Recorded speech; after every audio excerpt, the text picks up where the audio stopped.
120খন green bus চলোৱা Multitech কোম্পানীৰ অত্যাচাৰত দিশহাৰা চালক হেণ্ডিমেন। কোম্পানীয়ে চলোৱাৰ পৰা বহুকেইটা সমস্যাত ভুগি আহিছিল চালক হেণ্ডিমেনসকলে। চালক হেণ্ডিমেনৰ ক্ষোভ প্ৰকাশ কৰিছিল প্ৰতিদিন টাইমৰ সন্মুখত। সেয়াই ভুল হ'ল তেওঁলোকৰ। কেইদিনমান পূৰ্বে প্ৰতিদিন টাইমত মন্তব্য কৰা চালকসহ প্ৰায় 5 গৰাকীক উলিয়াই দিয়া হ'ল চাকৰিৰ পৰা। উল্লেখযোগ্য যে অধিক হাৰত দৈনিক টাৰ্গেট বান্ধি দিছিল চালক হেণ্ডিমেনসকলক। টাৰ্গেট সম্পূৰ্ণ নকৰিলে দৰমহাৰ পৰা কৰ্তন কৰিছিল ধনৰাশি। এদিন কামলৈ নগলেও জৰিমনা বিহিছিল 5,000 টকা পৰ্যন্ত। এনেধৰণৰ সমস্যা সংবাদ মাধ্যমত স্পষ্ট কৰা কেন্দ্ৰ কৰি চাকৰি হেৰুওৱা কেইবাগৰাকীও চালক হেণ্ডিমেনে পুনৰ কাষ চাপিল সংবাদ মাধ্যমৰ। এছটিচিৰ পৰা উলিয়াই দিয়াৰ সিদ্ধান্ত লোৱা বুলি মাল্টিটেক কোম্পানীয়ে জনাই চালক হেণ্ডিমেনক। 12 তাৰিখে আমি বাইক দিয়াৰ কাৰণে আমাক গোটেইকেইটাক ওলাই দিছে।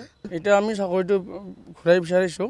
MD আজি লগ কৰিলোঁ। MD ছাৰে ভালকৈ আমাৰ লগত কথা নাপাতিলে যে তোমালোকক ওপৰৰ পৰা ব্লক কৰা হৈছে আৰু তোমালোকক খুলি দিয়া নহ'ব, এনেকৈ কৈছে। এনেকৈ কৈ আমাৰ লগত বেছি টাইম কথা নাপাতিলে। প্ৰতিবাদটো আমি কৰিছিলোঁ টাৰ্গেট কমাৰ কাৰণে, আৰু আমি নিজৰভাৱে কৰা নাই। আমি গোটেইখিনি আলোচনা কৰিছিলোঁ, কিন্তু বাকীবিলাকক এৰি দিলে।